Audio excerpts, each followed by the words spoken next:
Welcome back, you guys. Welcome back from where? From our year-long hiatus. Hi, it's me, your best friend, Rachel Evans, and we're back with Dark 5. Can you believe it, Sapphire? Say hi, Sapphire. Hi. Yes, I can believe it.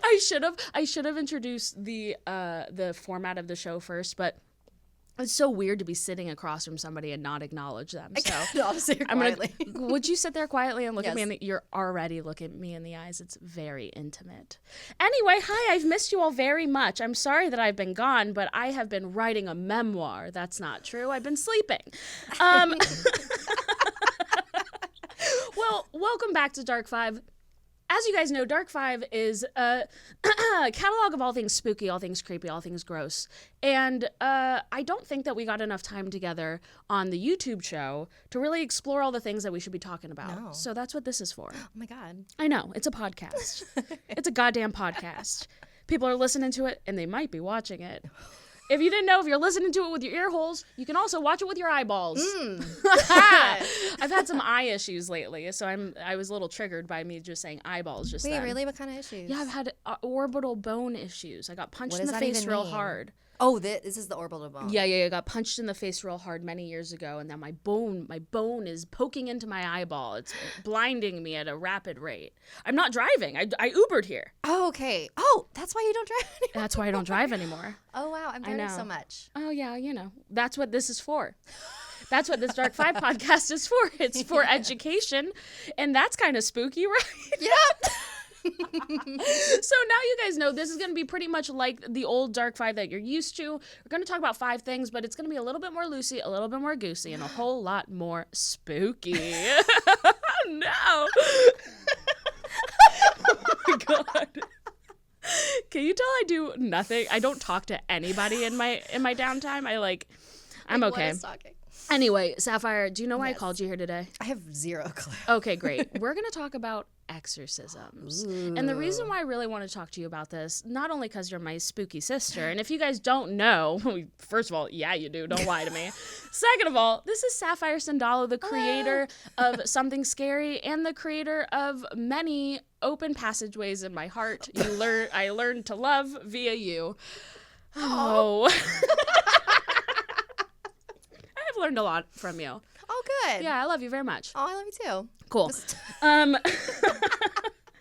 we're going to talk about exorcisms today, which is actually not a very funny topic. No. Despite us All laughing so goofing much. around. It's goofing. Not a very funny topic, but I No. do think it's important to chat about it because I don't know if you know this, and we'll talk about this more later. 2018, there has been more exorcism requests in 2018 than in any other year ever. What? I know. I didn't know that. Well, we'll get into it. But yeah, so I really wanted to get into the idea of possession, the idea of exorcism, and kind of where it came from, where it is now, and how we interpret what that really means. Because I think exorcism means different things to a lot of people. Yes, Is that it does. dangerous? I don't know. Is it? Sapphire? No. I mean, Oh, okay. look, we've talked about this before. Like, I guess in the Philippines, they kind of use the term a little bit more loosely. Like, when people think of exorcism, they usually think of the movie The Exorcist and how that is, where it's like you get possessed by a demon and you act crazy and your head turns around. But, like, for my family, it could also just mean that, like, something evil has attached itself to you, and an exorcism is just, like, getting rid of that. So I'm really happy that you said that because that's a wonderful, what a great interlude. And is that what the word is? Segue. Interlude. Is that what Monty Interlude is Python like- did? When they're like, now for something completely different. Okay, great. It was a wonderful segue into the history of exorcism. I think that a lot of people might think that exorcism is a uniquely Catholic idea. Like you said, when many people think of the idea of exorcism, they think of The Exorcist or The Exorcism of Emily Rose. They think of a priest holding somebody down and throwing water on their face, which seems rude. But it's not, actually. There's a deep, rich history starting in ancient Mesopotamia. Ooh, I know. haven't heard that word since 7th grade. Well, you're hearing it again because we love education.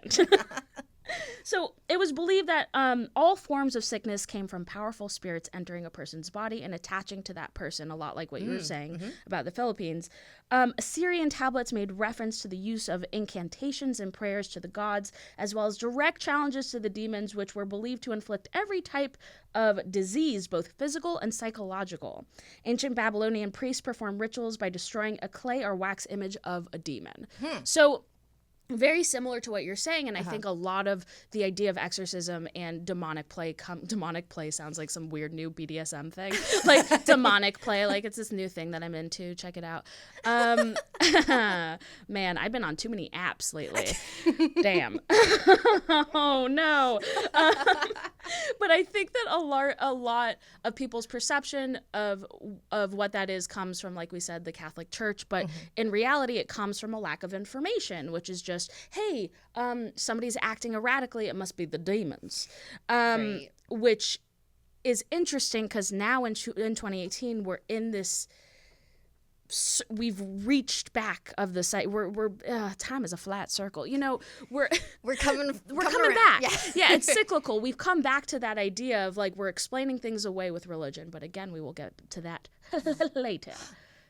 Just save it, Sapphire. Just shut your mouth, okay? You're talking too much. I didn't invite you on here for this, okay? So, more information. Are you ready? Yes. Great. In the Hindu religion, the ancient text known as the Vedas, I'm probably saying that wrong. Don't you love it when you say things wrong on the internet? God, people love telling me that. about it. No, I think they secretly really like it. So they were written around 1000 BC, before Christ. Wait, what's the non-religious way of saying it? Before Common Era. Oh, okay. Common? BCE. Yeah, Common Era? Common Era. Okay. Great. Love it.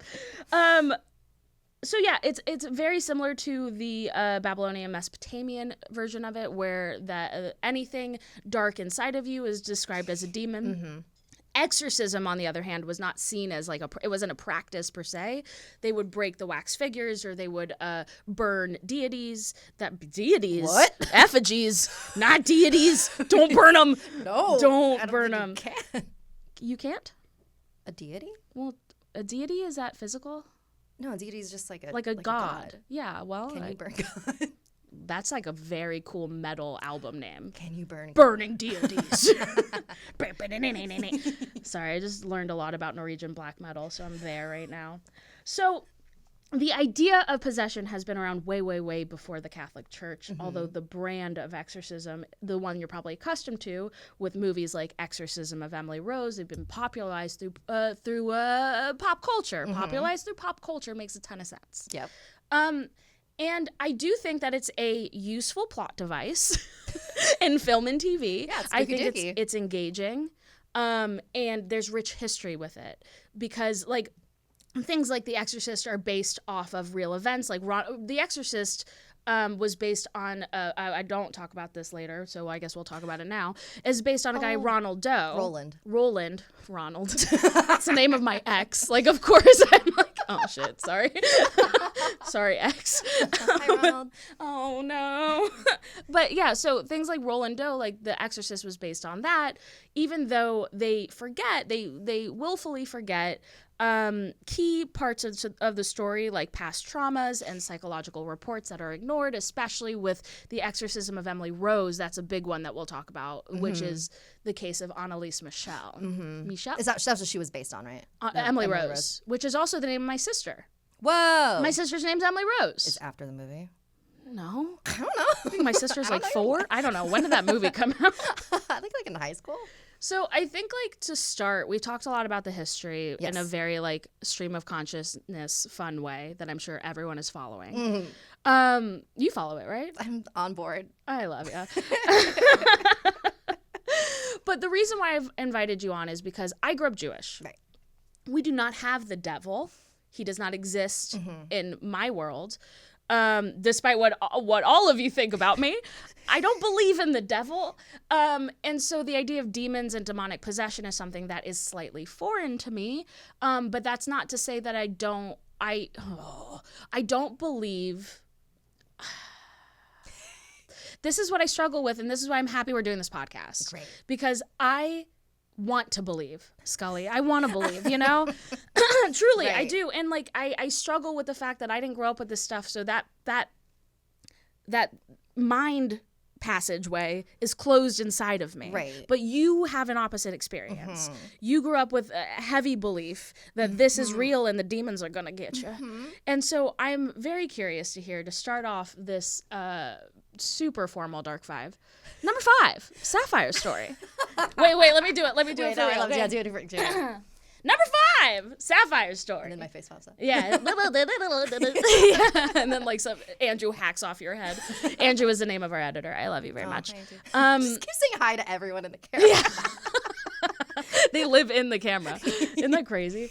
But yeah, no, I'm curious to hear about your history with the idea of exorcism, and also like a story that pops into your head. Yeah, so the first time I ever heard about what exorcism was my, I don't know like how it came up. I think the movie The Exorcist, we were talking about it or something, like we were watching TV, and I remember my mom is very, very Catholic, super, super religious, and she was like, Sapphire, the reason why that's the scariest movie of all time is because that can really happen. And I was like, what? And I was at the age where like I thought everything my mom said was real, and so yeah, like so she rented the movie from Blockbuster. We watched it together. I was like in 8th grade or something. What? Yeah, and she was like, yeah, this really happened. So like she just really instilled the idea that like this was not fiction. This is a documentary we were watching. Oh, wow, okay. Like that was how my idea of exorcism formed. Was like, oh, so like this is a very real thing.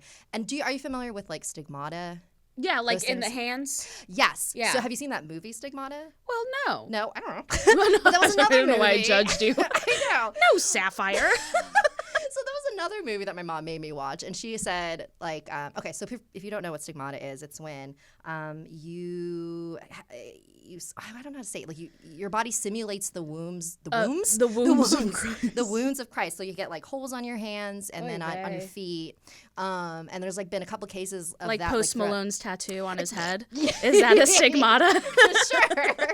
But like my mom, the way she explained it to me was like sometimes, or in that movie specifically, that woman who experienced stigmata, it was actually not real stigmata. It was the devil pretending that it was, like, to trick her or something so that he could take over her soul, something like that. It's been a while since I've seen it. But anyway, so the point of her, like, telling me that was basically being like, you need to have strong, like, you need to be very, very firm in your faith, because otherwise you're susceptible to things taking control of you. And so that was, like, a fear I had growing up, is that I have to be good so that the demon doesn't enter my body. Oh my God. But it's like, these are just things that people say to like scare you into being good. What does strong in your faith mean? Just like, don't you dare just question don't be, God.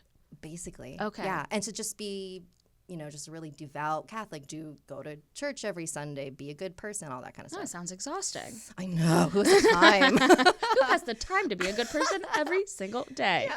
Yeah, no, that's really interesting, because like in Judaism, a tenet of Judaism is to question everything, question your authority, question your God, question everything, because it creates a stronger relationship with the thing that you're questioning if you are given the ability to question and not faced with the demons are gonna get you. Yeah. So that's why the idea of possession has always been very interesting to me, because it does seem like a punishment. Yeah.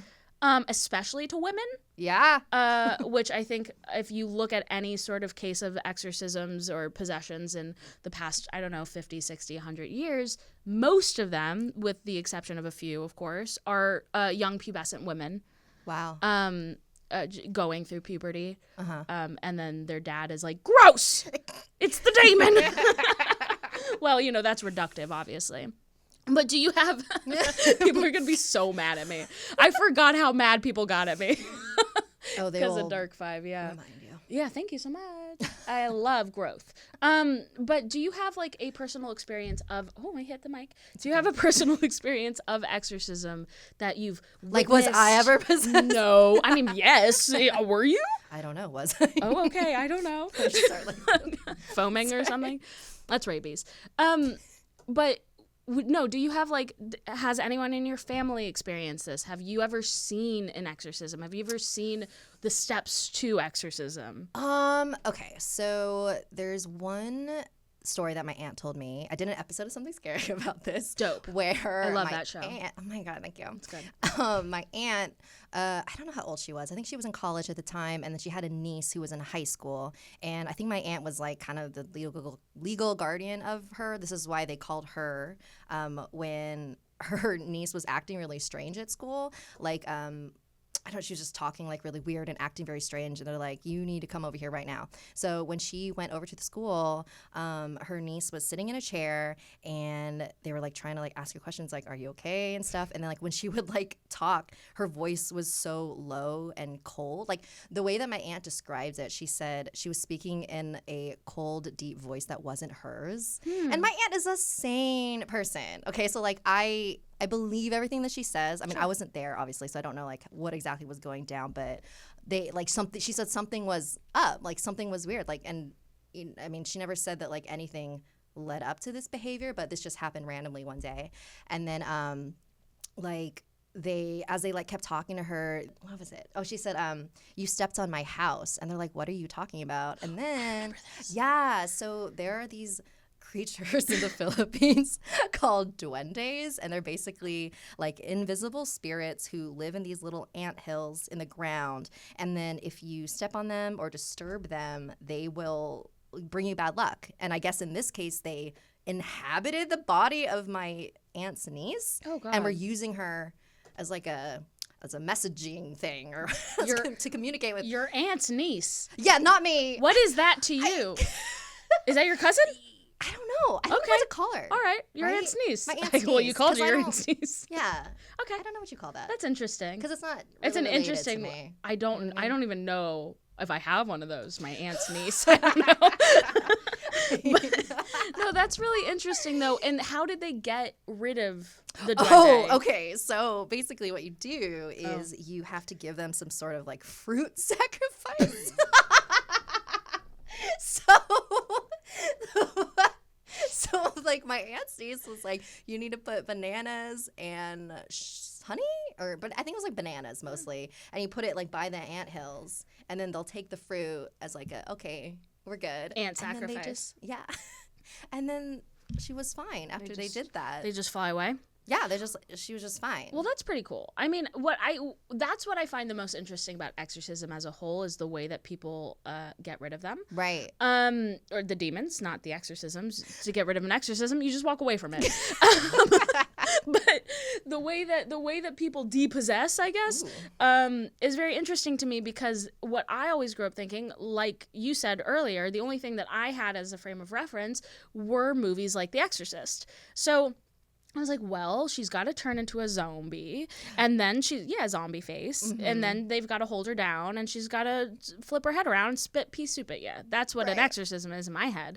But through research and through, being a grown-ass human, I've learned that there's so many different ways that people expel demons from you. And so that kind of brings us to the next thing, which is the Starbucks exorcism. Yes, please tell me all about it. Okay, so we don't know. Here's what's beautiful about this. We know nothing, Jon Snow. We know nothing about this exorcism. Somebody took a video of some boys in Texas, and they were performing an exorcism outside of a Starbucks into a Starbucks cup. And so this boy was like, here, I actually have a video of it. All your legions of poisons out! In Jesus' mighty name. In Jesus' mighty name. In Jesus' mighty name. In Jesus' mighty name. In Jesus' mighty name. In Jesus' mighty name. In Jesus' mighty name. In Jesus Christ's mighty name. By the blood of Jesus Christ. What if he's just... By the blood of Jesus Christ. You have no legal ground to be in here. Just spit up. You have no legal ground to be in here. You have to leave. You can't trespass on the cross. I don't know what you're talking about. You can't trespass on the Someone cross. has real evil spirits in You them. cannot trespass. By the blood of Jesus This Christ, is like- you have to leave. You can't trespass on the cross, Sapphire. We lose That's what you're love. saying? Oh. We lose the love of Jesus. We surround this man with angels Starbucks right is an now. interesting place to do Father, that. we ask you to... That was great. Oh my God. So I love this video because they are just pointing at him and they're like, you gotta go. Sorry, dude. Sorry, demon. You gotta get out of here. You're not invited here. You are trespassing. They keep saying, you're trespassing. And he's spitting up into like a red holiday cup. Yeah. Like he's spitting up into a Starbucks cup and they're just doing it on the porch. So I did not know that your bros could get the demons out of you. I didn't know that on a bros night out you could just expel a demon for fun, because they were all like, they looked like they were going out, they were having a nice night at Starbucks. It's for real. It's for real. Like they think theirs being genuine. They're being genuine. Nobody knows anything about it. But that, I think that kind of it sheds light on the new idea of exorcism. The Catholic Church goes through, there used to be, I think, somewhere around like 10 to maybe 5 to 10 exorcists from the Catholic Church, from the like the proper, like the big one. Yeah, sure.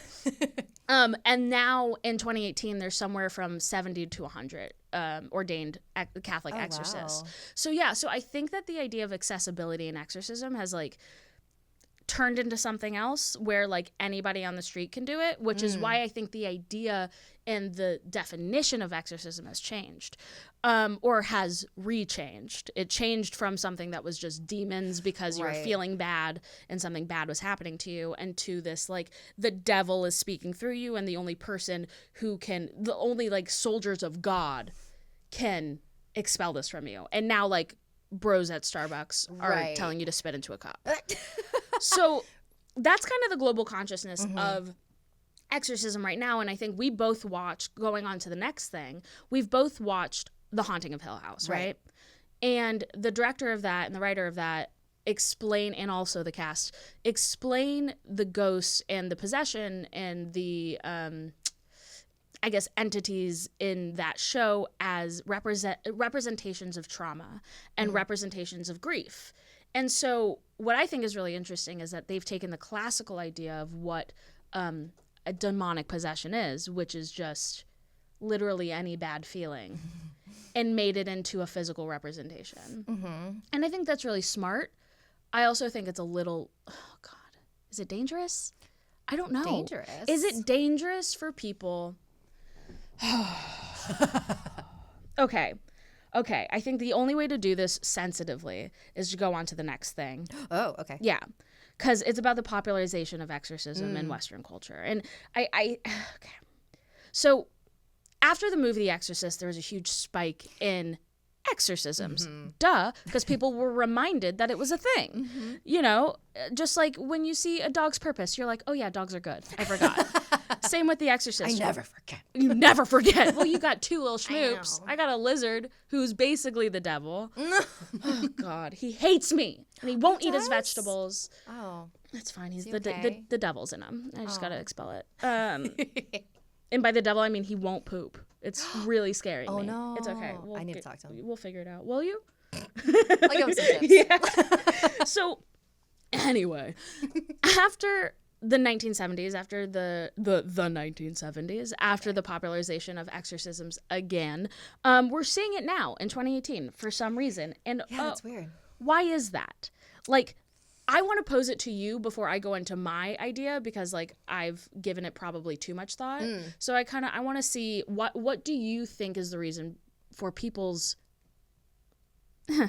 the resurgence of exorcism in popular culture? I mean, I had no idea that it was like becoming popular again. I mean, I'm trying to think of like any recent movies or TV shows, but like can't think of anything. Oh, the Exorcist show came out. Yeah, but I mean, whatever. No one. That's just the movie The Rite. Like that's yeah. I don't know. Well, okay. So here's what I think. Okay. Movies, TV, not as influential as they used to be at all. True. What is just goddamn the world. Right. It sucks right now. It is so bad. And I think that this might be this new resurgence of exorcisms in specifically in America. In Indianapolis, there were 1,800 exorcism requests from this guy, Father Thomas, which again we'll talk about later. Just this year? Just this year. Just 2018. And it's not over yet. Year's not over. And that article came out December 1st. That wasn't too long ago. But still, 2018, What? 1,800 requests. And so, Wow. Okay. yeah. And so I think that there's some sort of collective madness going on, which I think we already know that Right. through, like, I don't know, watching the news and, like, just opening your damn eyes to anything in the world. There's things are bad right now, right? So, okay, what they say about exorcism, or even people who perform the exorcisms will say that it comes from a place of trauma. Are we experiencing a collective trauma right now? And the only way to explain it away is the devil? I know.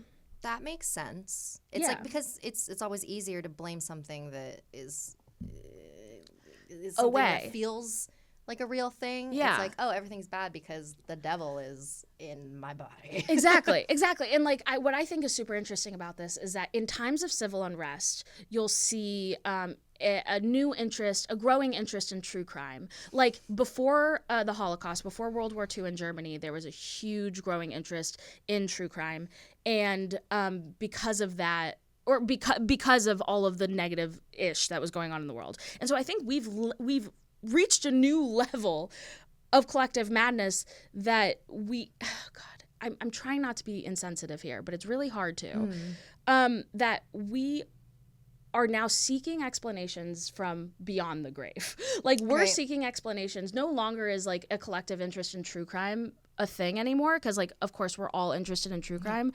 Now we're looking beyond that and saying like, okay, we don't have Jeffrey Dahmer, we don't have John Wayne Gacy to blame on this. It's got to be the devil, because this shit is crazy. Right. So okay, here's some facts for you. Here's some facts for your bitch ass.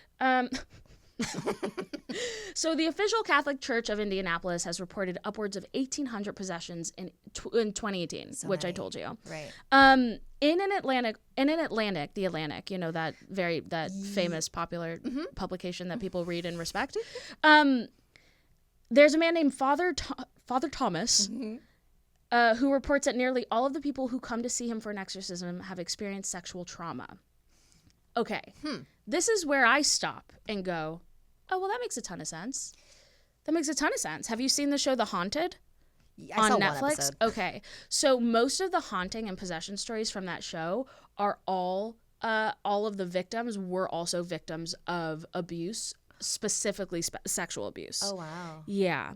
So this is not uncommon in the psychological community when there are traumas to fracture your brain, where you will create, in most cases, it's a dissociative personality. You'll create another personality to help compartmentalize that trauma. In this case, it's a demon. So these people are compartmentalizing their trauma in a way that makes the thing that hurt them the most not so tangible. Like the thing that hurt them the most is not, you know, a bad relative or a mean husband. It's the devil. And that makes it a lot more palatable. My issue with Father Thomas, calling you out, Father Thomas, is that he doesn't say that sexual abuse is he cites sexual abuse as a pathway for demons to enter the body. A pathway? You heard me, baby. That's what he said? He said that.